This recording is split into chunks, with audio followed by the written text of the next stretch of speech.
Is this pause waiting for someone?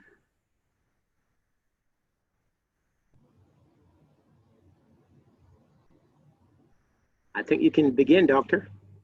All right.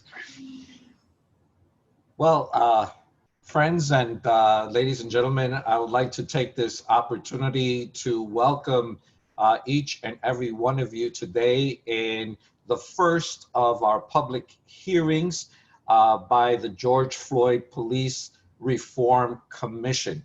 I have been given the distinct honor and privilege to be working with an esteemed group of residents and community leaders given the task to review policies and procedures of our police department.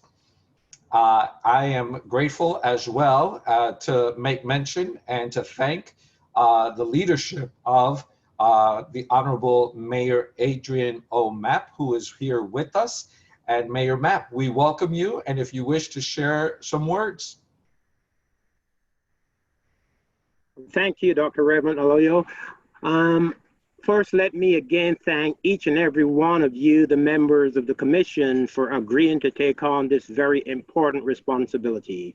I appreciate your willingness to serve and the work that you have done so far.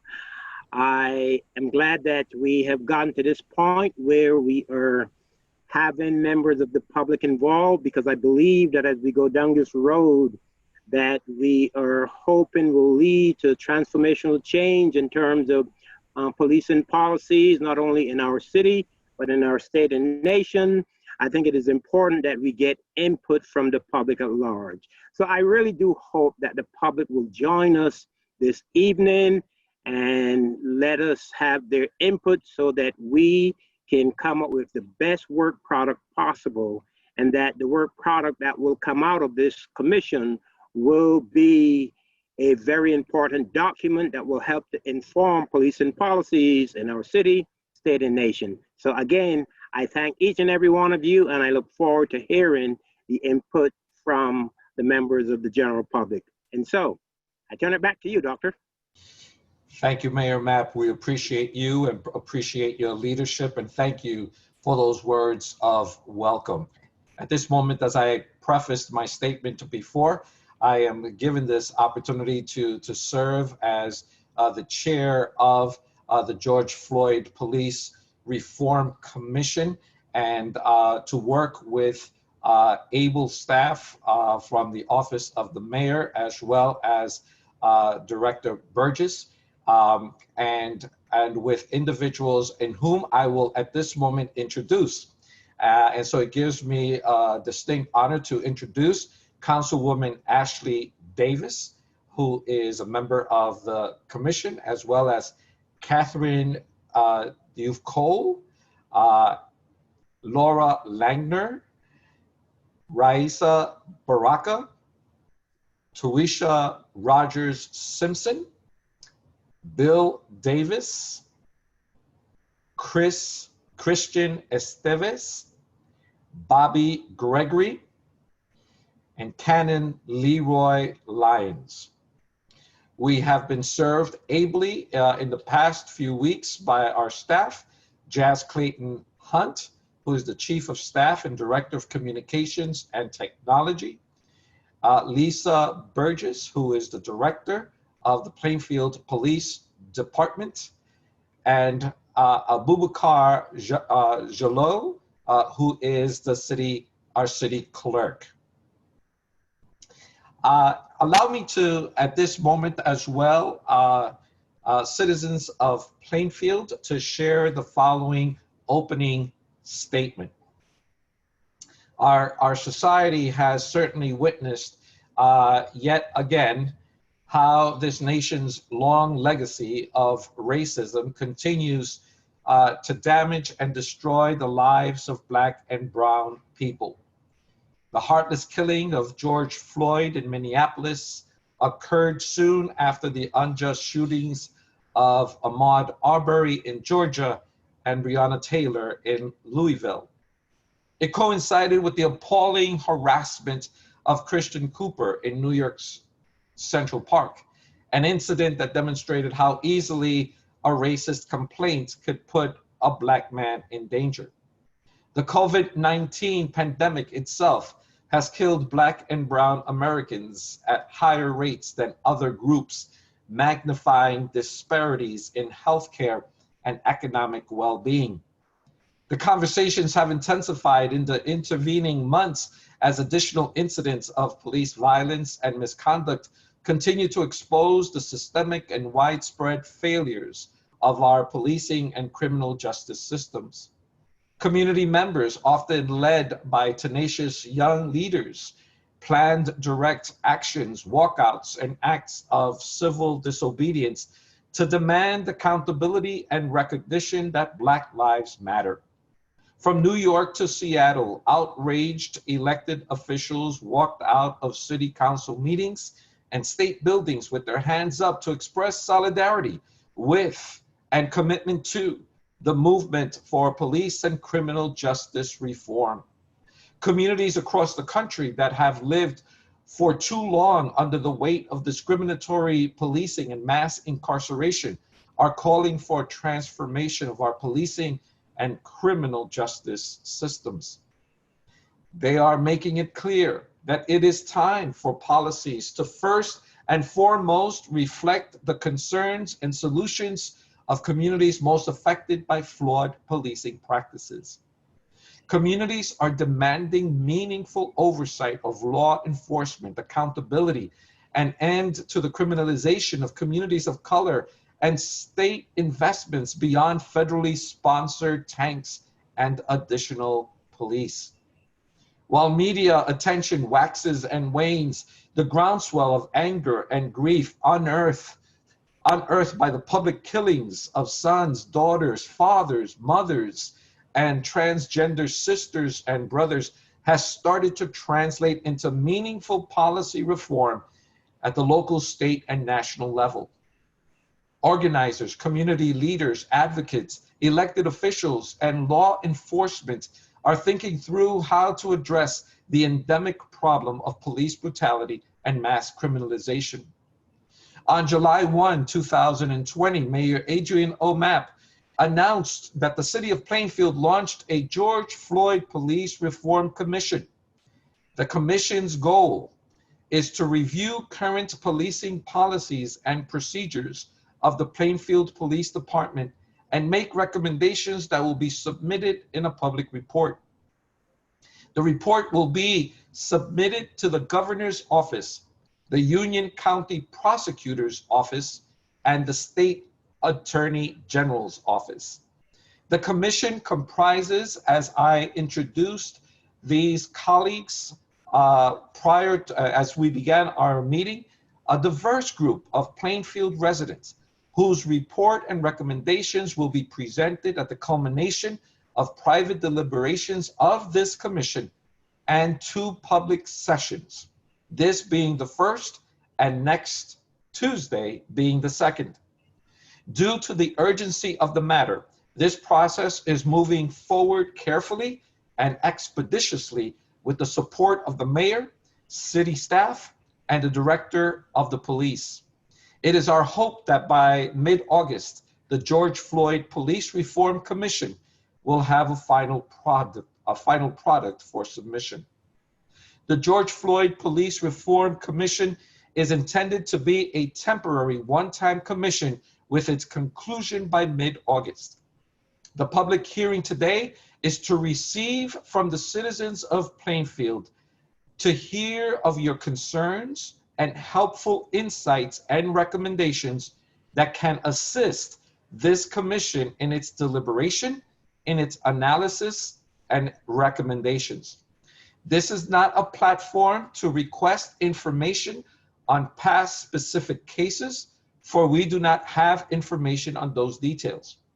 Our focus is to examine policies and practices such as, but not limited to, use of force, police training, excellence in policing, internal affairs, and administration and structure. Therefore, allow me to state the following guidelines so that today's conversation will be productive and that we will honor the stories of those who are on this call. Once again, the focus for today is to hear comments, insights, and recommendations. To be acknowledged, please use the hand raised function if you are on Zoom, or if you are calling in, press *9. Be sure when you are raising your hand to include your name. Our role, once again, today is to listen and not comment on your responses. We want to hear of your insights and as well recommendations. Although there may be differences of opinion from those in whom we will hear, we will honor your experiences, but this forum is not one of debate. This is not a venue for debate.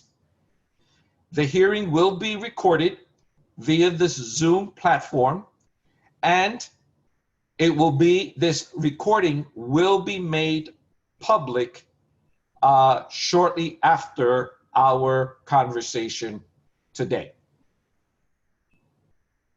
At this moment, I would like to introduce to you Ms. Tuisha Rogers Simpson, who will provide a brief overview of the state-city structure as we begin to hear your recommendations and your insights.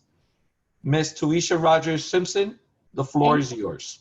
Thank you. And this will not be long because our gracious chairman has reviewed and shared with you the process of which this commission is working.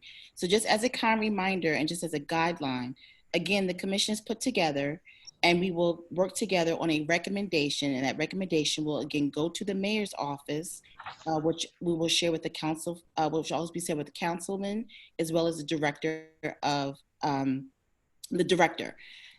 Then from there, we will also share a recommendation with the county prosecutor and the attorney general, again, as stated. Giving context of why that is happening. As you may know, the city of Plainfield does have local influence on legislation as a city. But as you can imagine, because we are reviewing policies that not only affect our city, but also work within our county and our state, it is important that we cannot make these decisions alone. So these recommendations and the importance of sharing with county and state is to make sure that as we review statutes that come from a county and state level, that we are able to be informed on where we may or may not have barriers to push our local legislation through. So we wanted to share this information with you so you understand the process, that even though we provide recommendations and our local government will review them, we're not in this alone. We want to gather all information and understand of how we work within an entire system with the county and the state to make sure that we are putting forth recommendations that we can change and understand where our power lays as a city and where we would have to work together and set precedent with the county and the state. So again, as you provide your recommendations and as you're thinking through, keep in mind the process that alone we're not thinking about just the city of Plainfield, but also how we work together within the county and the state, and how we can find out if any ways that we can connect together or together come up with solutions of conflict of interest to push forward. So this is also a kind of reminder that your responsibility is not only to the city, but also anything that we want to see go forth, we have to be diligent in county and state as well. Thank you. Thank you, Commissioner Tuisha. Appreciate your affirmation of the process and as well the transparency of what and how the commission is to function as we move forward. Thank you. I do, before opening up the floor for comments and as well recommendations, I do want to reiterate that each person will have up to 4 minutes to share your concern, your insights, or recommendations. There will be no exception to this process because we definitely want to hear as many individuals as possible. So please, each person will have 4 minutes to share your concern, your insights, or recommendations. Thank you. And at this moment, we will open the floor for our first individual. And once again, please use your raising of the hand function, or if you're calling in, *9. Hi, Ms. Blanco, can you unmute yourself and you should be able to speak?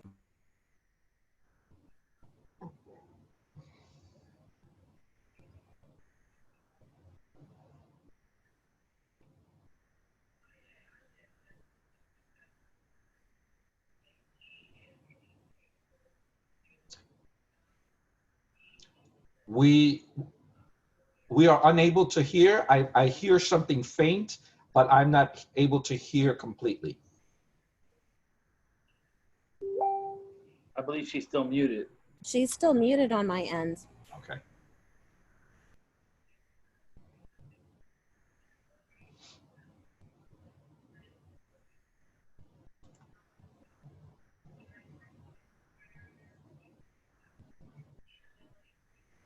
Ms. Blanco, we'll come back to you so you can see if you can unmute yourself on your end. I've even sent you a request to unmute. So we're just going to move on to the next person for right now.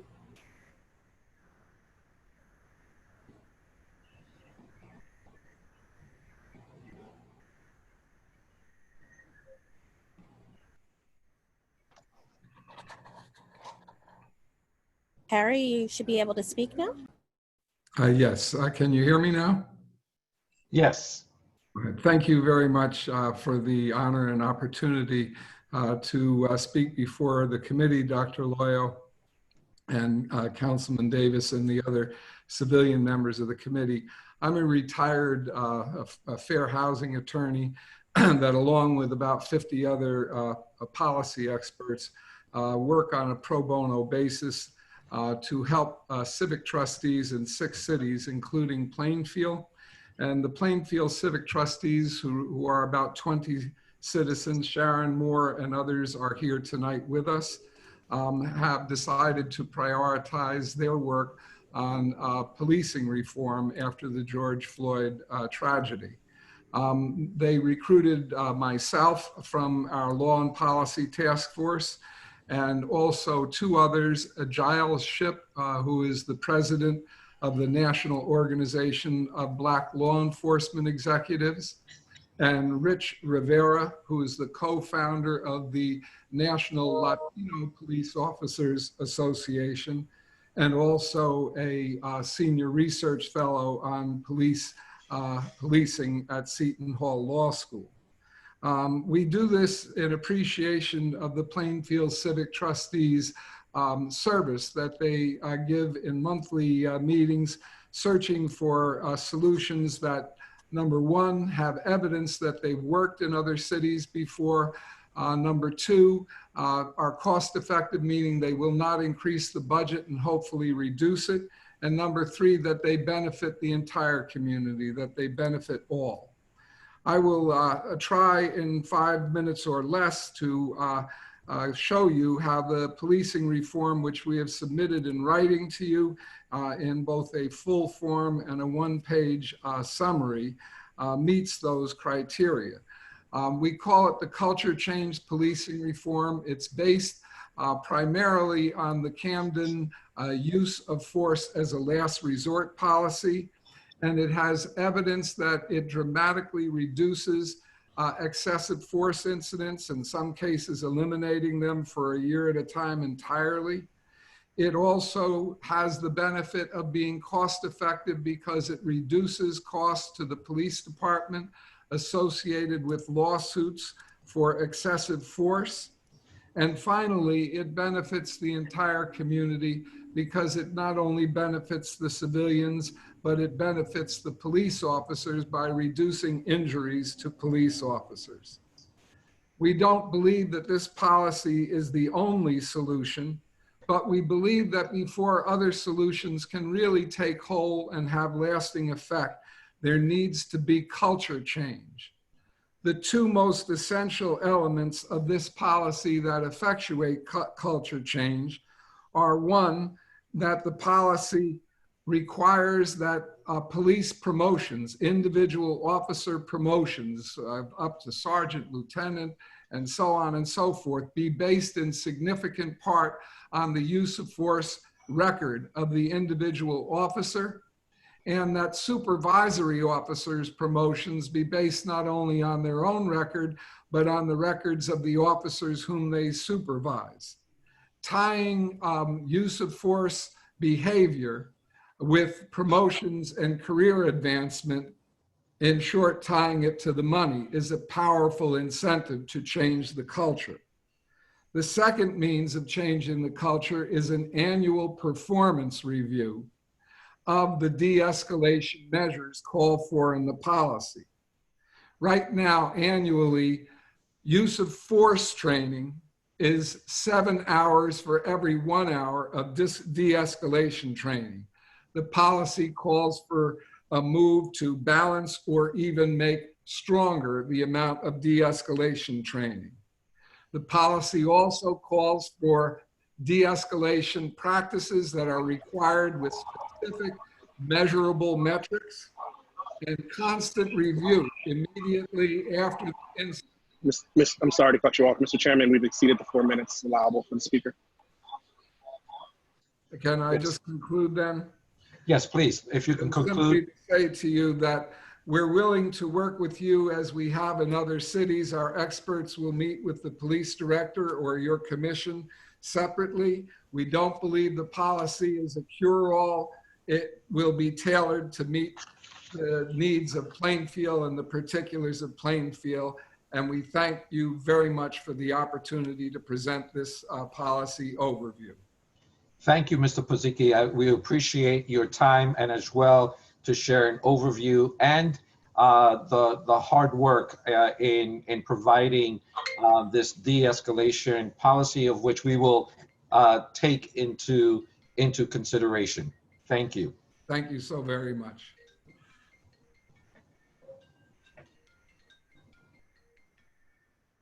I do want to mention before the next person does come up that one of the guidelines as well is that if anyone refers to any type of incident or circumstance in the community, please do not mention any names of individuals or parties. We do want to honor the privacy of individuals.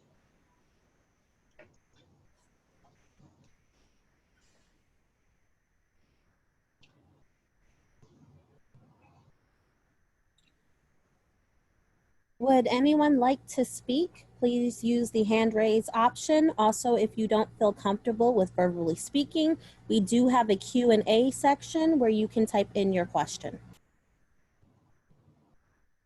Thank you, Aliqua. No problem. Mr. Priano, you're, there you go. Thank you so much. As a state board director of the League of Women Voters and a local Plainfield resident, and with the league here, the league stands 100% behind anything and everything we can do to break all issues of racism, to educate our youth, to educate everyone possible, that we stand together as one. And the league is extending many things to do to work together with the commission to help.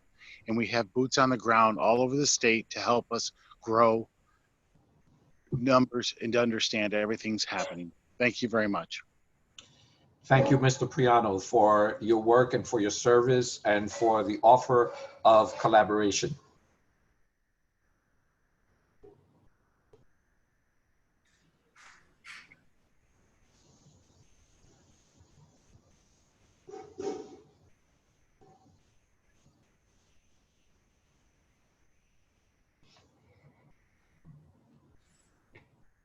Is there anyone else that would like to share a comment or an insight or recommendation?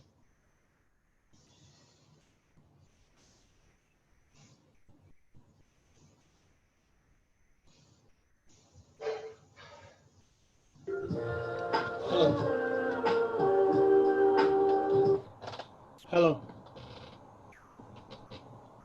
Hi, Mr. Campbell, we can hear you. Oh, okay, good. Look at, I had quite a challenge signing on. I contacted City Hall earlier, was unable to get any clarity from them. Um, uh, what's the best way to go ahead and connect with you? And I know I'm way behind schedule signing on, but here I am. Well, Mr. Campbell, you are welcome to share your insights or recommendations. We have provided for each individual up to 4 minutes. And so we welcome you, and we're grateful that you were persistent in connecting with us today. Yes. Can you see me at all? Can you see me? No. We can't No. see you, but we can hear you. Okay, I can see you. Okay, look I've got a serious issue that needs to be addressed. And I think probably the best way is to probably call your office. Now, I think you're on my Facebook page, probably both of you. So what is the best way I can go ahead and then I can just listen in to the remainder of the session? What is the number? Because City Hall couldn't provide me with the number or anything.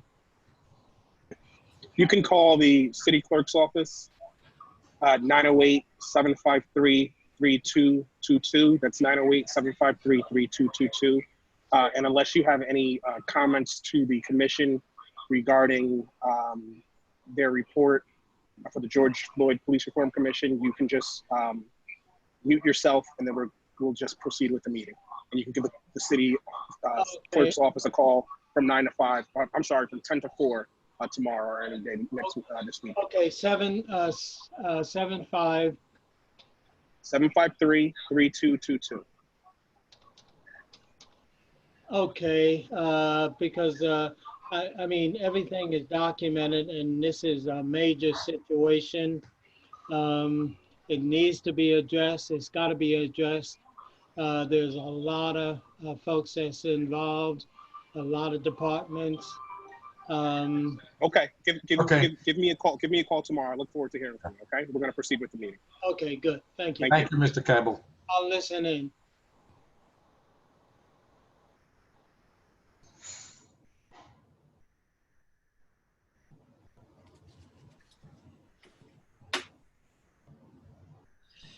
Okay, so we seem to have two things that were submitted in the Q&A. So I guess I will read them into the record. This is from Shep. Thank you for this forum. My question is to strongly suggest reviewing and implementing the use of force recommendations within the 2015 Task Force on 21st Century Policing, along with its other recommendations on transparency and accountability. This task force is the result of a collaboration of Republicans, Democrats, police chiefs, and prosecutors who come together to write this final report. I strongly believe that things would be more just today if police departments around the country had engaged with this report in a serious way. We can push the Plainfield Police AG's office to commit to reviewing this and offering reasons for everything you accept or reject. He sent the link from the Department of Justice and said thank you with his email address. Thank you. No problem. Then we have an anonymous question. Do we currently have any committee or resident activities that will allow the officers to get to know the residents better?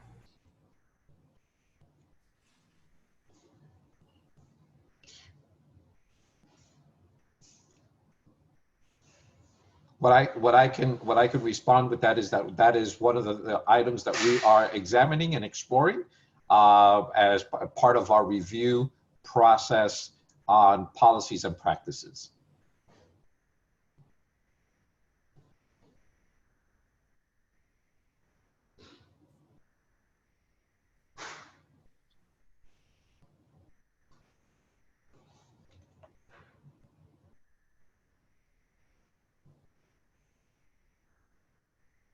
Is there anyone else that have joined us and would like to have a comment, a recommendation, an insight?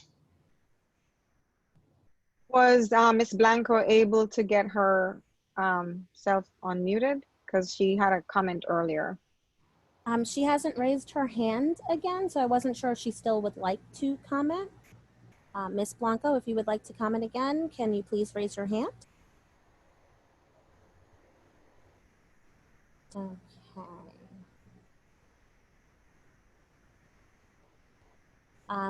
We have Ms. Popper on. Hi, can you hear me? Yes. Hi, this is Jennifer Popper calling from Tap into Plainfield. I have a quick question. I appreciate everything you guys are trying here tonight.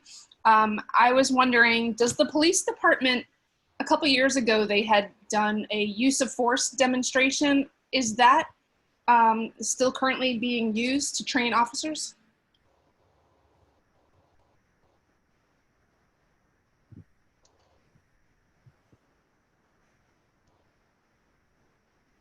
That's it. Oh, okay. Thank you, Ms. Popper. Thank you, Ms. Popper. We appreciate that. Once again, we are at this time reviewing those particular policies and processes at this time, and so it is our hope that within the next hearing that we will be able to provide some substantive information based upon preliminary recommendations. Today's gathering is, if it would be possible, that any comments or maybe recommendations, even Ms. Popper, that if you have recommendations based on that question, I think that we would be more than happy to welcome your recommendation. Okay, thank you.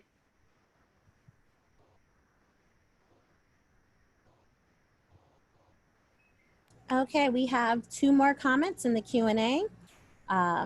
This one is from anonymous attendee. Are officers required to live in the city of Plainfield where they police?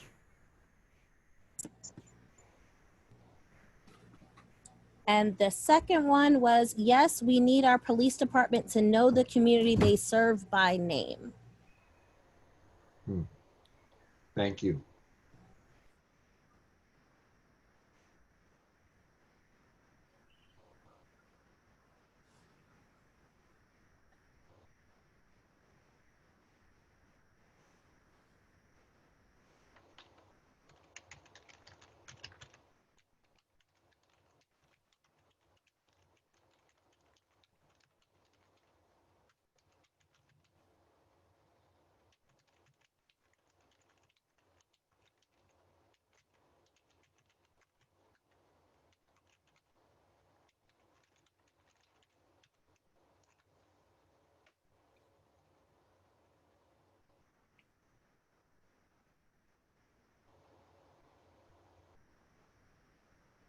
Any other comments or insights, recommendations in regards to policies that have to that are relatable to issues of use of force or police training, excellence in policing, internal affairs, structure and administration?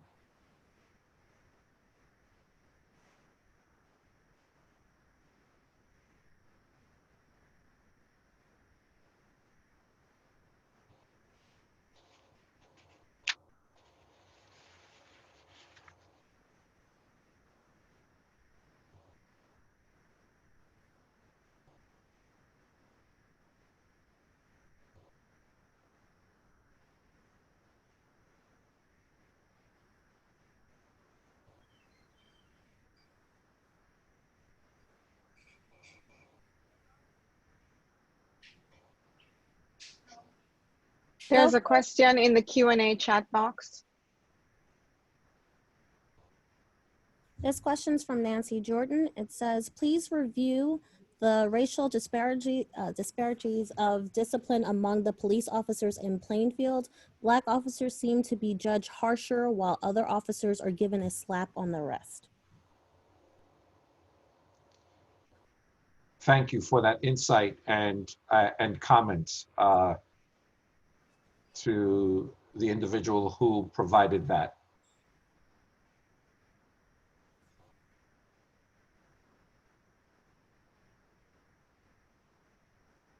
I do see two people with their hand raised, but they spoke already.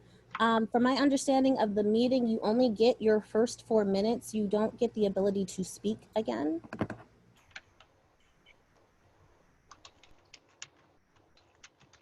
Um, I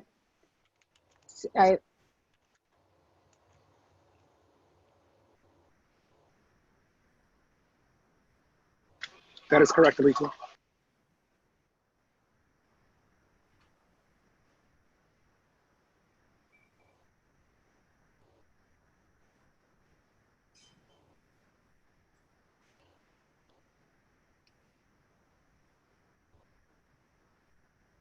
All right, in Q&A, there was another comment from Anonymous. I would recommend taking this forum to the residents within the community where it impacts them the most.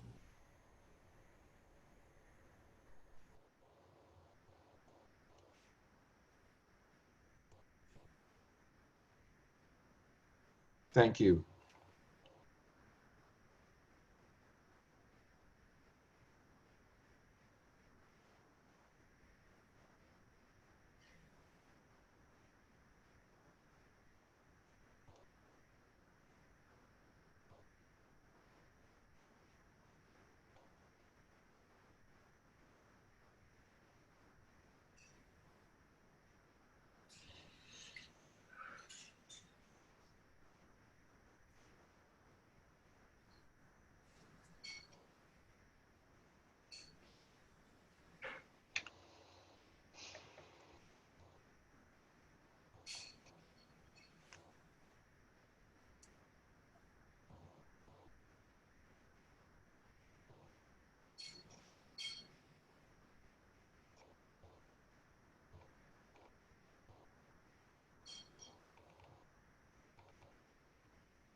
Friends, are there any other comments or recommendations?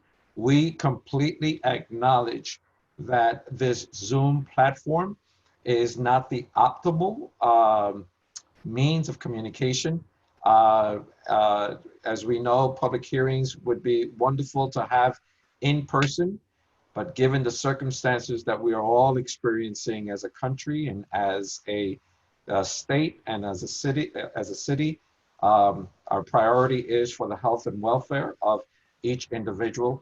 But your patience with us and in this process is greatly appreciated. So therefore, if there are any other questions or more than questions, recommendations, insights, it will be appreciated. It will assist us in our work in analyzing the various policies. Chairman, I would like to make a suggestion. If we have no one else in queue, I believe that it would be agreeable to allow the persons who have spoken before who would like to speak again to have the opportunity to do so. A suggestion. If the commissioners do not have any issue with that, I believe that that is a good suggestion. Once again, many times we need to think over and reevaluate our insights and recommendations, and that would be permissible. We'll still remain within those 4 minutes so that in that way we can hear clearly the recommendations and insights from our citizens. I believe we have Sharon on the line.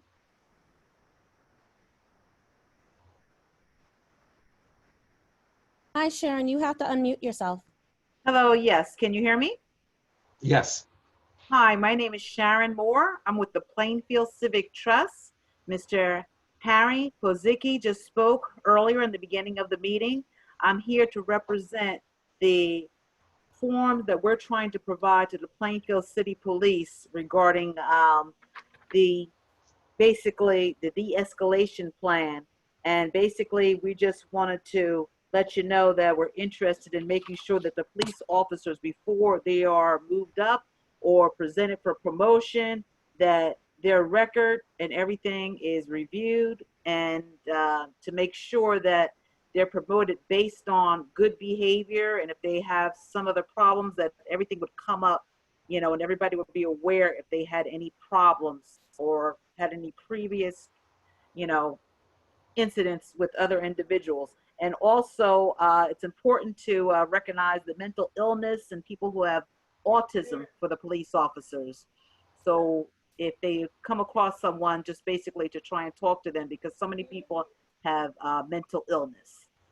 And again, that's Plainfield Civic Trust and Sharon Moore, and that's also Mr.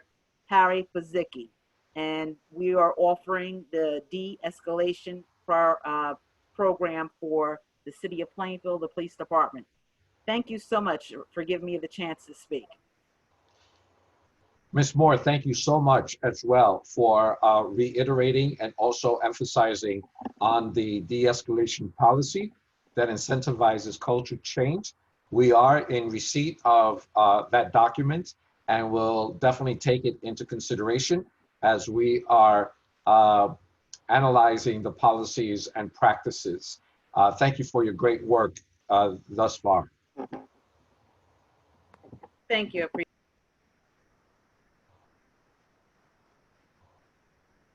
We have another comment in the Q&A from Robin Bright. Good evening. Thank you, Mayor, for putting together this commission, and thank you to the commissioners for serving.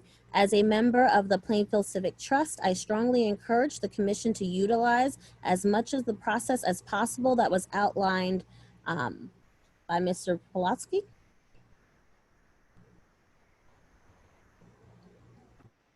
Thank you. Thank you. Yes. We appreciate the insight and as well the suggestion and recommendation. Thank you.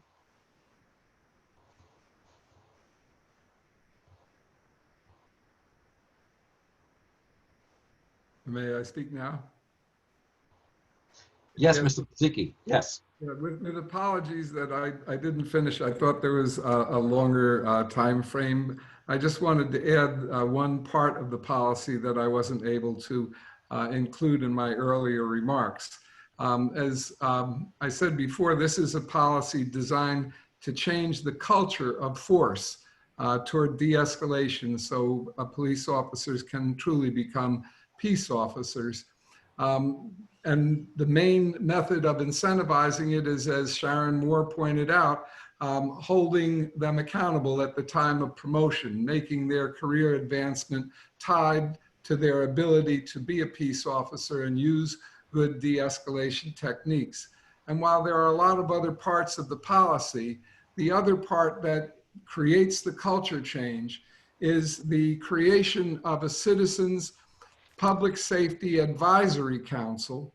This is modeled on an East Orange model, and it includes youth, 2 youth 15 to 20 years of age and 2 20 to 30 years of age. So they begin to take ownership of public safety and work to make a better police department. And finally, one of their prime functions is to review the annual performance audit of de-escalation in the police department to see whether training in de-escalation and dealing with mental health issues and the like is increasing, to see if use of force incidents are decreasing, to see if there are any other ways that they can better screen new officers to make sure they have the emotional maturity to exercise de-escalation. And then they report to the mayor and the police director on their review of the annual performance audit.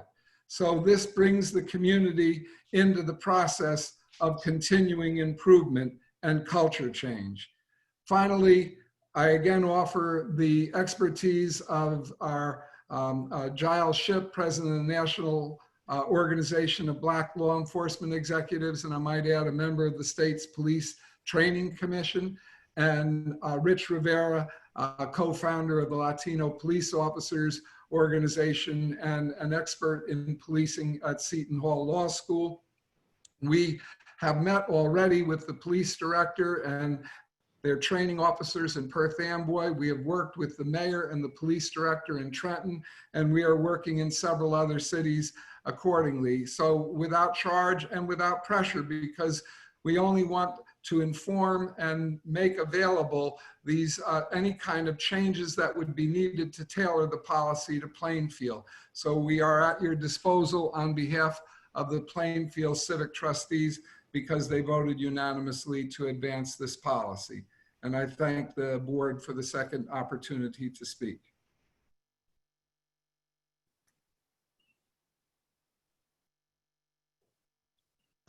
Thank you, Mr. Pazicki, for your additional comments.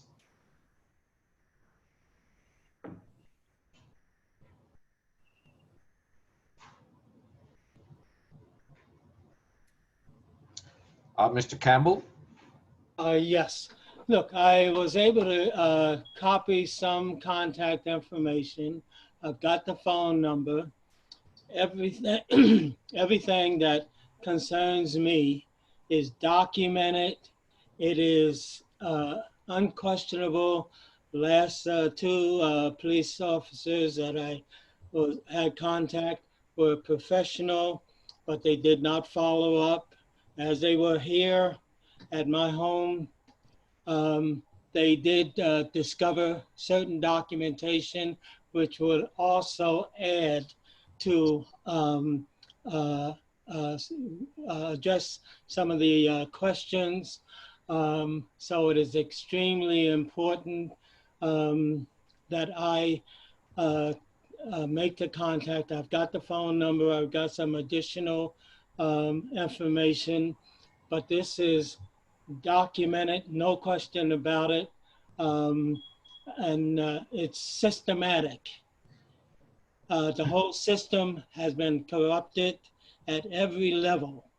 So I have your name, I have the number that you gave me, I have the other information that I was able to copy.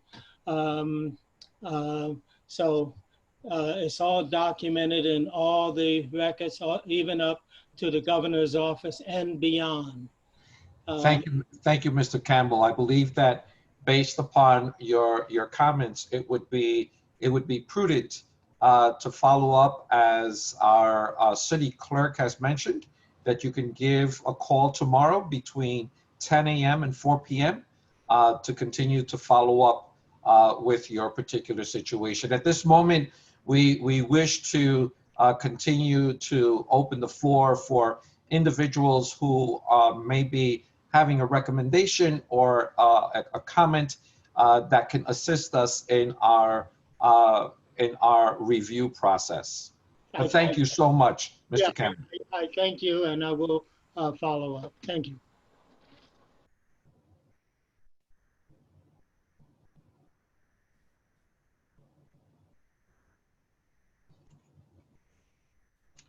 We have another comment in the Q&A. This is from Ms. Blanco.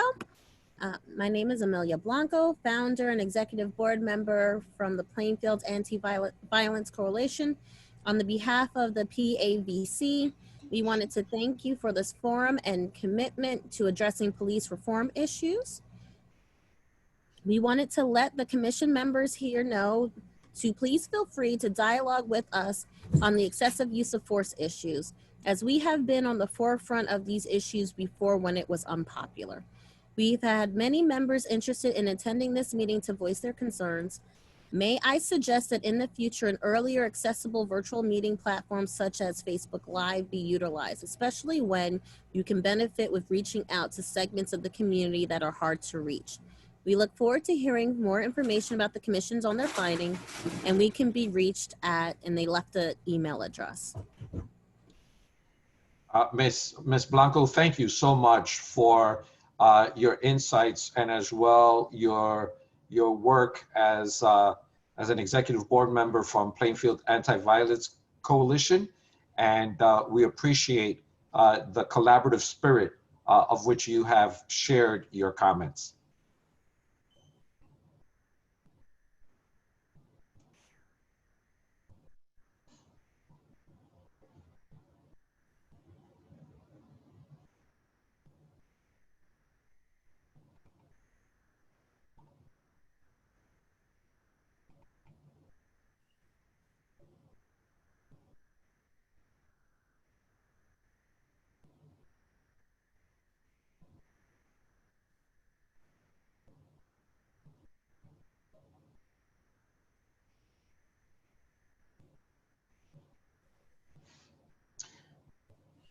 Once again, any other comments? It could be placed in the Q&A room, or you can use the raise the hand option, or *9 if you're calling in.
Friends, as we are reaching the 1 hour mark, reaching 8 p.m. I do want to make sure that we provide an opportunity. If you have any insights or recommendations, comments to assist this commission in its responsibilities, please, you are welcomed.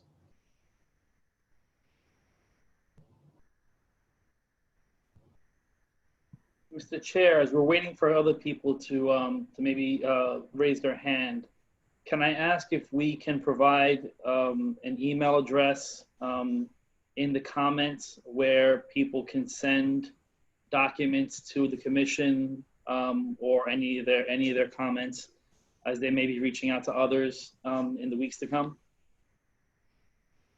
Christian, thank you for that information, or for that great point.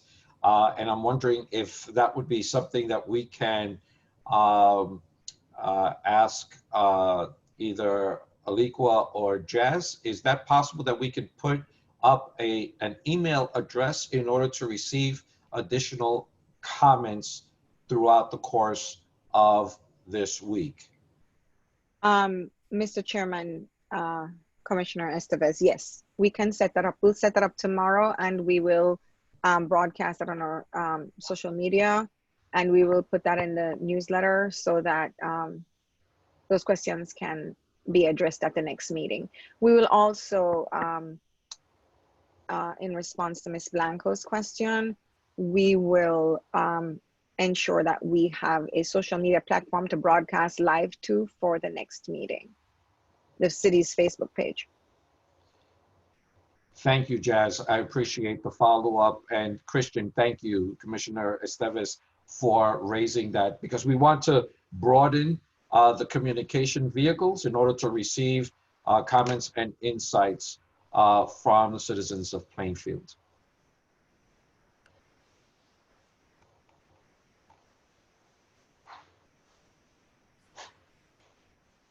At this moment, seeing that there are no other comments or questions, Aliqua, am I correct in making that assumption?